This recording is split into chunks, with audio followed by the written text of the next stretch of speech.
మరో బ్రేకింగ్ చూస్తున్న మొదటి విడతలో భాగంగా ఎన్నికలు జరగబోయే ఆయా స్థానాల్లో ఎన్నికల ప్రచారం నేటితో ముగియనుంది.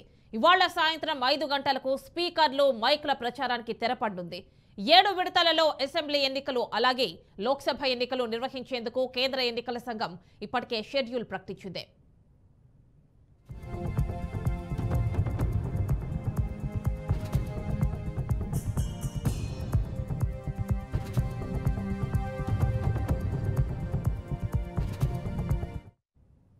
మొదటి విడతలో భాగంగా 102 లోక్సభ స్థానాలకు పోలింగ్ నిర్వహించేందుకు ఎన్నికల కమిషన్ ఏర్పాట్లు చేసింది. మొదటి విడతల భాగంగా మధ్యప్రదేశ్, బీహార్, ఉత్తరప్రదేశ్, తమిళనాడు, రాజస్థాన్, మహారాష్ట్ర, ఉత్తరాఖండ్, అస్సాం రాష్ట్రాలతో పాటు పుదుచ్చేరి, అండమాన్ నికోబార్, లక్షద్వీప్ కేంద్రపాలిత ప్రాంతాల్లో కూడా మొదటి దశ పోలింగ్ ను నిర్వహించేందుకు రంగం సిద్ధమైంది. ఇక ఆయా ప్రాంతాల్లో సంబంధించి బందోబస్తు చేసేందుకు ఇప్పటికే కేంద్ర పోలీస్ బలగాలు చేరుకున్నాయి.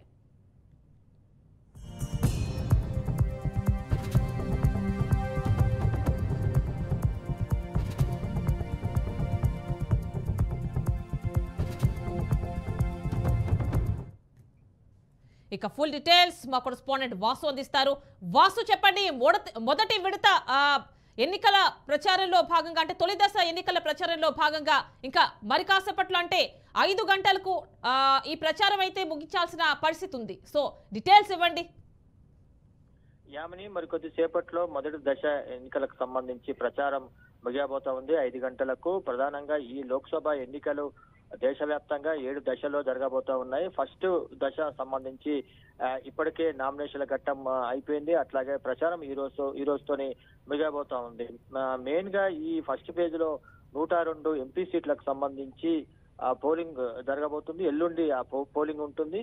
దీంట్లో మనం రాష్ట్రాల వారీగా చూస్తే తమిళనాడులో 39 సీట్లు, రాజస్థాన్ లో 12 సీట్లు, యూపీలో 8 సీట్లు, అట్లాగే మధ్యప్రదేశ్ లో 6 సీట్లు, మహారాష్ట్ర, ఉత్తరాఖండ్, అస్సాం, బీహార్ లో 4 సీట్లు, వెస్ట్ బెంగాల్లో 3 లోక్సభ సీట్లు, అట్లాగే అరుణాచల్ ప్రదేశ్, మణిపూర్, మేఘాలయలో 2 సీట్లు, ఛత్తీస్గఢ్, మిజోరం, నాగాలాండ్, సిక్కిం, త్రిపుర, అండమాన్ నికోబార్, జమ్మూ కాశ్మీర్, లక్షద్వీప్, పుదుచ్చేరి ఇక్కడ ఒక్కొక్క సీటుకి మొత్తం 102 ఎంపీ సీట్లకు సంబంధించి ఎల్లుండి పోలింగ్ జరగబోతా ఉంది. దీనికి సంబంధించిన అగ్రనేతలందరూ కూడా అటు రాహుల్ గాంధీ కాంగ్రెస్ తరఫున, మల్లికార్జున ఖర్గే, ప్రియాంక గాంధీ వీళ్ళు ప్రచారం చేశారు. బీజేపీ తరఫున కేంద్ర మంత్రులు మోడీ, అమిత్ షా, నడ్డా వీళ్ళు ప్రచారం చేశారు. ఇటు అక్కడున్న తమిళనాడుకు సంబంధించి స్థానిక ప్రాంతీయ పార్టీకి సంబంధించి డిఎంకే, ఏఐడిఎంకే నేతలు ప్రచారం చేశారు. ఈ రకంగా స్థానికంగా ఉన్న రాజకీయ పార్టీలు కానీ, జాతీయ స్థాయి నేతలు కానీ ఈ ఎన్నికల్ని ప్రతిష్టాత్మకంగా తీసుకొని 102 సీట్లకు సంబంధించి ప్రచారం ముగబోతా ఉంది. ఎల్లుండి పోలింగ్ జరగబోతా ఉంది.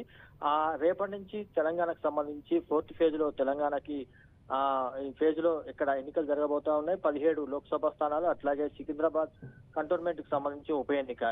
ఈ రేపటి నుంచి నామినేషన్ల ఘట్టం రేపటి నుంచి ప్రారంభంగా కాబోతా ఉన్నది. ఈ నెల 29 వరకు అంటే విత్డ్రాల వరకు కూడా ఈ ఘట్టం జరగబోతోంది. మే 13వ తేదీన ఇక్కడ తెలంగాణలో ఎన్నికలు జరుగుతాయి. అట్లాగే జూన్ 4న కౌంటింగ్ జరుగుతుంది. మొత్తానికి ఫస్ట్ పేజ్ కి సంబంధించి ఇప్పటికే ఎన్నికల ఈసీఐ మొత్తం ఎన్నికలకు సంబంధించిన ఏర్పాట్లు పూర్తి చేసింది. 102 ఎంపీ సీట్లకు అటు శాంతి భద్రతలకు సంబంధించి సమస్యలు ఏర్పడకుండా, ఇటు అడ్మినిస్ట్రేషన్ కు సంబంధించి ఏ రకమైన లోటుపాట్లు లేకుండా ఏర్పాటు చేసింది.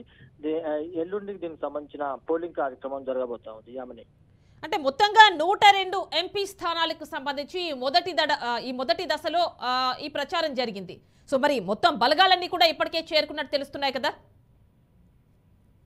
అవును యామిని, కేంద్ర బలగాలు కానీ, లోకల్ గా ఉన్న పోలీసు బలగాలు కానీ, ఇటు ఎక్కడైతే సమస్యాత్మక ప్రాంతాలు ఉన్నాయో, సున్నితమైన ప్రాంతాలు ఉన్నాయో అక్కడ అదనపు బలగాల్ని మోహరించారు. అట్లాగే ఇటు ఈ ఛత్తీస్గఢ్ లో సంబంధించి ఇటీవలనే వరుస ఎన్కౌంటర్లు జరుగుతున్న నేపథ్యంలో అక్కడ ఒక సీటుకి ఎన్నిక జరగబోతా ఉంది. అక్కడ కూడా విస్తృతమైన భద్రతా ఏర్పాట్లు చేశారు. ఈ రకంగా అటు అంటే పీస్ఫుల్ గా పోలింగ్ జరిగే విధంగా, అట్లాగే అడ్మినిస్ట్రేషన్ పరంగా ఏ రకమైన లోటు లేకుండా ఇప్పటికే ఎలక్షన్ కమిషన్ ఆఫ్ ఇండియా దీనికి సంబంధించిన ఏర్పాట్లన్నీ కూడా పూర్తి చేసింది. మొత్తం 102 ఎంపీ సీట్లకు సంబంధించి ఎల్లుండి ఈ పోలింగ్ కార్యక్రమం జరగబోతా ఉంది. Yamini, right Vasu, thank you.